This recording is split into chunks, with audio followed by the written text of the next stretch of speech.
Hi all, welcome back to Suchi Ruchi recipes. ಇವತ್ತಿನ recipe ಬಂದು ಪುದೀನ ರೈಸ್. ಇದನ್ನು ಸಿಂಪಲ್ಲಾಗಿ ಟೇಸ್ಟಿಯಾಗಿ ಹೇಗೆ ಮಾಡ್ಕೊಳೋದಂತ ನೋಡೋಣ. ಮೊದಲಿಗೆ ಒಂದು ಜಾರಲ್ಲಿ ಒಂದು ಬೌಲಷ್ಟು ಪುದೀನ ಸೊಪ್ಪನ್ನ ತೊಳ್ಕೊಂಡು ಹಾಕ್ಕೊಂಡಿದ್ದೀನಿ. ಮತ್ತು ಒಂದು ಬೌಲಷ್ಟು ಕೊತ್ತಂಬರಿ ಸೊಪ್ಪನ್ನ ಕೂಡ ನೀಟಾಗಿ ವಾಶ್ ಮಾಡಿಕೊಂಡು ಹಾಕ್ಕೊಂಡಿದ್ದೀನಿ. ಇವಾಗ ಇದಕ್ಕೆ 8ರಿಂದ 10 ಹಸಿಮೆಣ್ಸಿನ್ಕಾಯಿ ಹಾಕ್ಕೊಳ್ತಿದ್ದೀನಿ. 6ರಿಂದ 7 ಬೆಳ್ಳುಳ್ಳಿನ ಸಿಪ್ಪೆ ತೆಗೆದು ಹಾಕ್ಕೊಳ್ತಾ ಇದ್ದೀನಿ. 1 ಇಂಚು ಶುಂಠಿನ ನೀಟಾಗಿ ತೊಳ್ಕೊಂಡು ಹಾಕೋತಾ ಇದ್ದೀನಿ. ಇವಾಗ ಇದಕ್ಕೆ 2 ಏಲಕ್ಕಿನ ಫ್ಲೇವರ್ಗೋಸ್ಕರ ಸೇರಿಸ್ಕೊಳ್ತಾ ಇದ್ದೀನಿ. ಒಂದು 8ರಿಂದ 10 ಕಾಳು ಮೆಣಸನ್ನು ಹಾಕ್ಕೊಳ್ತಾ ಇದ್ದೀನಿ. ಇವೆಲ್ಲನೂ ಹಾಕ್ಕೊಂಡು ಇವಾಗ ಪೇಸ್ಟ್ ಮಾಡ್ಕೊಳ್ತಾ ಇದ್ದೀನಿ. ಮಿಕ್ಸಿಲಿ ನುಣ್ಣಗೆ ಪೇಸ್ಟ್ ಆಗಬೇಕು. ನೋಡಿ, ಈ ರೀತಿ ಪೇಸ್ಟ್ ಆದರೆ ಸಾಕು. ಇವಾಗ ಒಂದು ಬಾಣಲಿ ತಗೊಂಡು ಕಾಯಕ್ಕಿಡ್ತಾ ಇದ್ದೀನಿ. ಬಾಣಲಿ ಕಾಯ್ದಾದ್ಮೇಲೆ ಒಂದು 3ರಿಂದ 4 ಸ್ಪೂನಷ್ಟು ಎಣ್ಣೆ ಹಾಕೋಬೇಕಾಗುತ್ತೆ. ಸ್ವಲ್ಪ ಜಾಸ್ತಿ ಹಾಕೋಬೇಕಾಗುತ್ತೆ, ಯಾಕಂದರೆ ಮಸಾಲ ಎಲ್ಲ ಫ್ರೈ ಆಗಬೇಕು.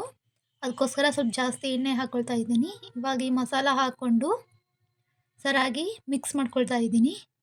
ಅದರಲ್ಲಿರೋ ನೀರಿನ ಅಂಶ ಎಲ್ಲ ಕೂಡ ಹೋಗಬೇಕು. ಅಲ್ಲಿವರೆಗೂ ನಾವು ಮಿಕ್ಸ್ ಮಾಡಿಕೊಂಡು ಫ್ರೈ ಮಾಡ್ಕೋಬೇಕಾಗುತ್ತೆ. ಸುಮಾರು ಒಂದು 7ರಿಂದ 8 ನಿಮಿಷ ಫ್ರೈ ಮಾಡಿಕೊಂಡು ಇವಾಗ ಇದಕ್ಕೆ ಸ್ವಲ್ಪ ಉಪ್ಪನ್ನು ಸೇರಿಸಿ ಫ್ರೈ ಮಾಡ್ಕೊಳ್ತಾ ಇದ್ದೀನಿ. ಈ ರೀತಿಯಾಗಿ ಫ್ರೈ ಮಾಡ್ಕೊಂಡಾದ್ಮೇಲೆ ಈ ಥರ ಗಟ್ಟಿಯಾಗಿ ಪೇಸ್ಟ್ ಆಗುತ್ತೆ. ನೋಡಿ, ಎಣ್ಣೆ ಎಲ್ಲ ಬಿಟ್ಕೊಂಡಿದ್ದೆ ಸುತ್ತಲೂ. ಈ ಥರ ಆದರೆ ಸಾಕು. ಇವಾಗ ಇನ್ನೊಂದು ಬಾಣಲಿ ತಗೊಂಡು ಅದಕ್ಕೆ ಒಂದು 2 ಸ್ಪೂನನ್ನು ಎಣ್ಣೆ ಹಾಕ್ಕೊಳ್ತಾ ಇದ್ದೀನಿ.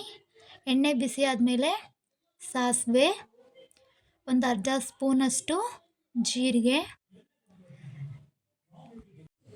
ಇವಾಗ ಕರ್ಬೇವಿನ ಸೊಪ್ಪನ್ನು ಕೂಡ ಹಾಕ್ಕೊಳ್ತಾ ಇದ್ದೀನಿ. ಇವಾಗ ಒಂದು ಮೀಡಿಯಮ್ ಸೈಜ್ನಷ್ಟು ಈರುಳ್ಳಿನ ಸಣ್ಣದಾಗಿ ಹೆಚ್ಚಿಕೊಂಡು ಹಾಕ್ಕೊಳ್ತಾ ಇದ್ದೀನಿ. ಇದೆಲ್ಲೂ ಕೂಡ ನೀಟಾಗಿ ಫ್ರೈ ಆಗಬೇಕು. ಇವಾಗ ಒಂದು 4ರಿಂದ 5 ಗೋಡಂಬಿ ಕೂಡ ಸೇರಿಸ್ಕೊಳ್ತಾ ಇದ್ದೀನಿ. ಆಮೇಲೆ 1 ಕಪ್ಪಷ್ಟು ಅವರೆಕಾಳಿತ್ತು ಮನೇಲಿ, ಅವರೆಕಾಳನ್ನು ಕೂಡ ಸೇರಿಸ್ಕೊಳ್ತಾ ಇದ್ದೀನಿ. 1 ಟೊಮೊಟೊನ ಸಣ್ಣದಾಗಿ ಹೆಚ್ಕೊಂಡು ಸೇರಿಸ್ಕೊಳ್ತಾ ಇದ್ದೀನಿ. ಇವೆಲ್ಲ ಕೂಡ ನೀಟಾಗಿ ಫ್ರೈ ಆಗಿಬಿಡಬೇಕು. ಇದೆಲ್ಲ ನೀಟಾಗಿ ಫ್ರೈ ಆದಮೇಲೆ ಇದಕ್ಕೆ ಸ್ವಲ್ಪ ಅರಿಶಿನ ಪುಡಿ ಹಾಕ್ಕೊಂಡು ಮಿಕ್ಸ್ ಮಾಡ್ಕೊಳ್ತಾ ಇದ್ದೀನಿ.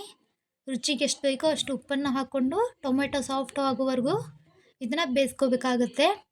ನೀಟಾಗಿ ಬೇಯಿಸ್ಕೊಂಡಾದ್ಮೇಲೆ ಇವಾಗೇನು ನಾವು ಮಿಕ್ಸಿ ಮಾಡಿ ಇಟ್ಕೊಂಡಿದ್ವಲ್ಲ ಪುದೀನ ಗೊಜ್ಜನ್ನ, ಅದನ್ನು ಹಾಕ್ಕೊಂಡು ಸರಿಯಾಗಿ ಈರುಳ್ಳಿಗೆಲ್ಲ ಸ್ಪ್ರೆಡ್ ಆಗೋ ಥರ ಮಿಕ್ಸ್ ಮಾಡ್ಕೋಬೇಕಾಗತ್ತೆ. ಈ ಥರ ನೀಟಾಗಿ ಇದನ್ನು ಮಿಕ್ಸ್ ಮಾಡ್ಕೋಬೇಕಾಗತ್ತೆ.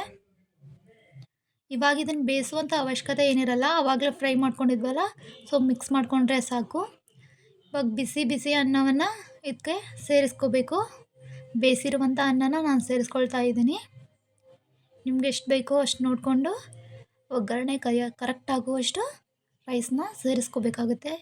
ಈ ಥರ ನೀಟಾಗಿ ಮಿಕ್ಸ್ ಮಾಡಿಕೊಂಡು ಕರೆಕ್ಟಾಗಿ ಸ್ಪ್ರೆಡ್ ಆಗೋ ಥರ ಮಸಾಲ ಎಲ್ಲ ಅದು ಅನ್ನಕ್ಕೆ ಹೀರೋ ಥರ ಮಿಕ್ಸ್ ಮಾಡ್ಕೊಳ್ತಾ ಇದ್ದೀನಿ.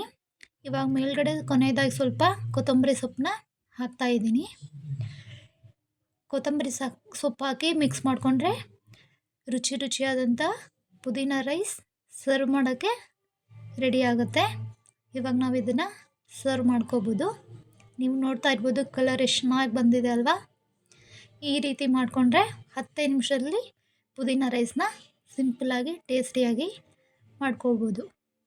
ಇಷ್ಟ ಆದರೆ ಲೈಕ್ ಮಾಡಿ, ಶೇರ್ ಮಾಡಿ, ಸಬ್ಸ್ಕ್ರೈಬ್ ಮಾಡಿ. Thank you.